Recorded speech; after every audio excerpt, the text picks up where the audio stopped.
Ladies and gentlemen, welcome back to Real Rugby Only. Today I want to talk about whether traditional FLAIR Rugby, oftentimes played by the Fijians or the Barbarians, can be a way to disrupt, big teams dominating in 2026, such as the Springboks.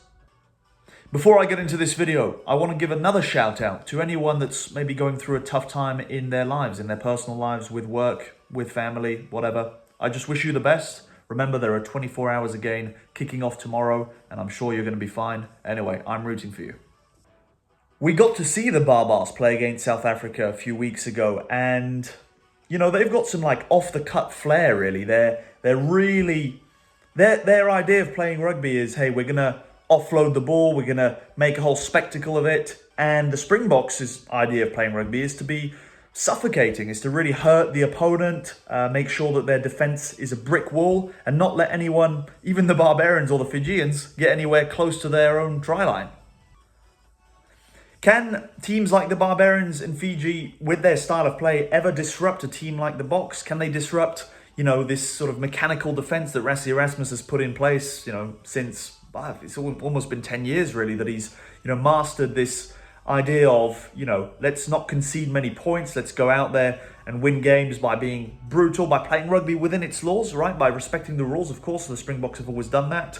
There's often been people saying, hey, the Boks play a boring style of rugby. No, rugby has its laws. Rugby has its rules. The way that you play the game depends on you, right? You can play the game like that. Some people may call it boring. Some people may say South Africa play rugby that's not interesting to watch. I can guarantee you that I love watching the Springboks. I love seeing how their tactical choices. I love seeing what Rassie Erasmus cooks before the game. I love seeing the Boks play because what they do is calculated, so they almost have the best odds to win the game. Not to mention that they often have a better team than their opponent, but the way they play the game is a lot better than the way that Fiji and the Barbarians play theirs because, well, look at the facts, look at the stats. The Boks rarely lose test games in recent years.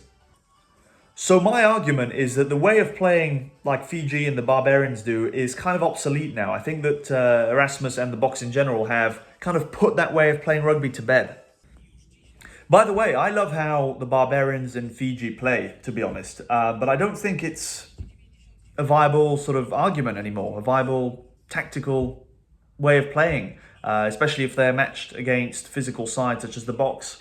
I think that the way of playing against the Boks now is to think outside the box, but a bit more outside of the box of just trying to break the line and making an offload. Rugby has become a power game, and it's become a power game, I would say, mainly because of the Boks. Those are my arguments. The Boks have become the best at the game in recent years, and they've shown all their opponents that to win a game, you've just got to be going hard at it, right? You've got to hurt your opponent. And then the Boks have so many sort of powerful ball carriers that, it's quite obvious that then, after 10 phases of hitting them in the, in the axe, hitting them in the middle of the pitch, that there's going to be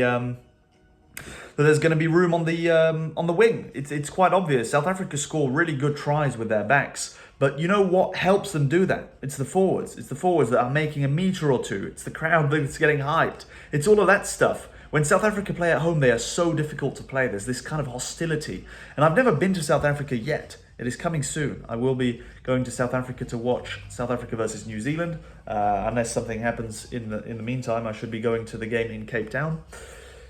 Can't wait, by the way. And yeah, the way that Scotland, for example, played against the Boks now 7 days ago, they didn't play this flair rugby. They didn't do too much. They didn't go over the line. They were just clinical when they had an opportunity. If you think about it, Scotland, they did miss out on a few opportunities when they were near the line because, in my opinion, they tried to push South Africa over the line. I think, did they score a maul try?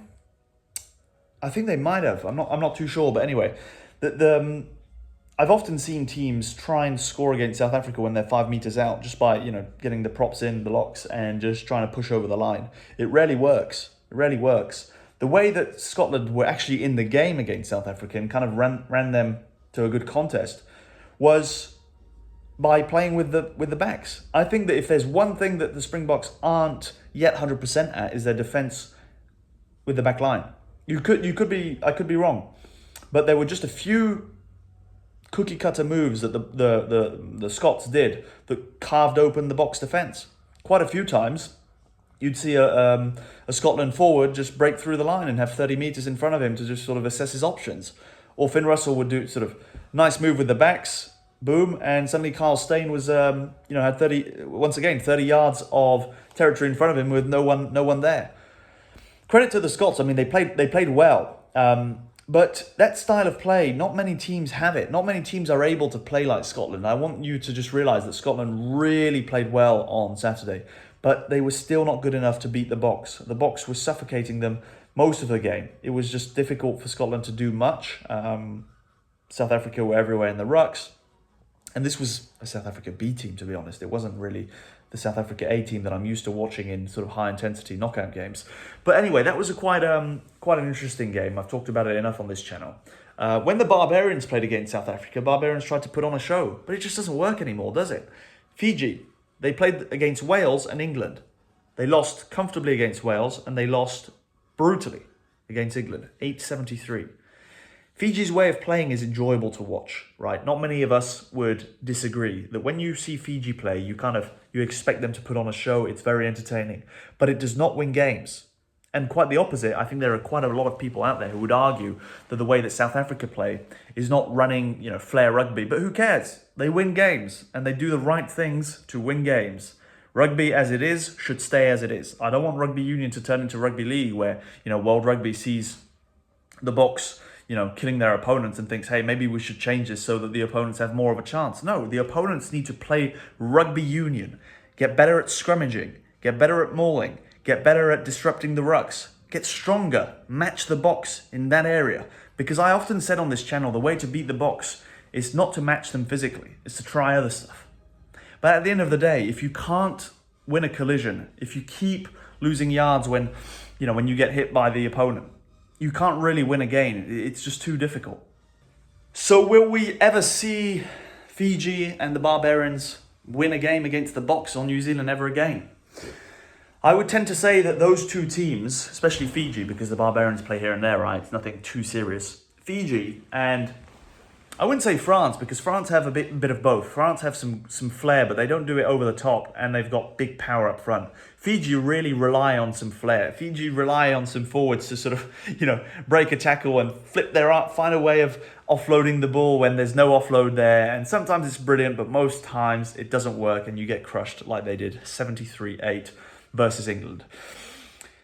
The way to play rugby in 2026 is to copy the Springboks. It may seem silly to say, and it may seem like, hey, well, how do we do that sort of in practice? Well, that's not my job, really. I think that all the unions around the world who are playing rugby, every single team like England, Ireland, New Zealand, France, who want to match the Springboks, because I'm not trying to, throw flowers at the Springboks all the time. I'm just saying, hey, wouldn't it be good if the other team sort of caught up and were as good, so we could see even better games? Because right now, you put Springboks against England, we've seen the result. You put France at home to the Springboks last year, we've seen the result. Ireland lost at home to the Boks.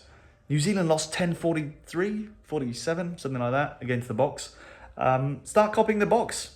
If Rennie, Borthwick or Galtier are watching this video, which they probably are, right?